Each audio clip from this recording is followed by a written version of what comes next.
If you don't think Joe Mazzulla is Coach of the Year in the NBA this year, I'm sorry, but I just think you don't watch basketball.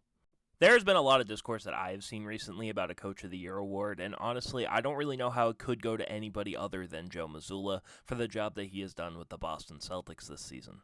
If you would like some numbers for me to back up my claim here, just think about the offseason for a second. The Celtics lost Luke Kornet, Al Horford, and Kristaps Porzingis, basically their entire center position, and we're running into this season with Neemias Queta and Luka Garza for most of the season before they traded for Nikola Vucevic. On a month-by-month basis, in the beginning of the season, the Celtics were 28th in defensive rebounding percentage, and now they are first in the month of February. They are 15th overall in the NBA, but the fact that you are getting the most out of Neemias Queta, Luka Garza, and now Nikola Vucevic is absolutely insane.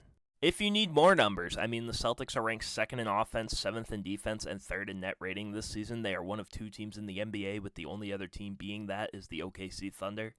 I have seen two other coaches in the Coach of the Year race that people have been maybe talking about over Joe Mazzulla. The first is J.B. Bickerstaff of the Detroit Pistons. The Pistons are the number one team in the East. They have looked like one of the best teams in the NBA this season. However, they were already a playoff team last year, and they just took a leap. So I don't really think that constitutes winning Coach of the Year in that sense.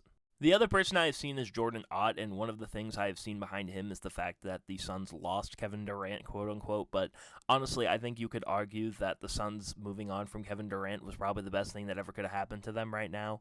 I think that they were still a solid team around Devin Booker, and I do still think that Jordan Ott needs to get congratulated because the Suns weren't supposed to be a good team this year, but at the same time, I still really don't think that their loss of Kevin Durant, it really matches up to the losses that the Celtics have had.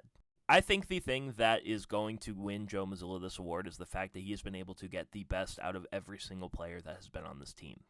When you think of the role players coming into this season, nobody had any expectations that they were really going to get anything out of them. Neemias Queta was a fourth-string center that Joe Mazzulla turned into a starting caliber center.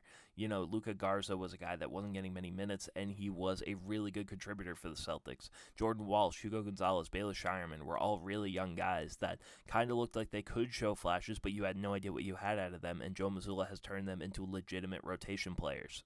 You can look at what he's done with the star players as well. He designed an offense that fits around Jaylen Brown's strengths as a player, and he has become an MVP candidate this season. Derek White, who's not having the best shooting season of his career, has become an elite facilitator as the starting point guard now. And Peyton Pritchard, who was the starting point guard, going back to a bench role and becoming an offensive weapon again. It just feels like everything he has touched this season has turned to gold, and I think he deserves to win the Coach of the Year award. But let me know what you think, and thank you for watching.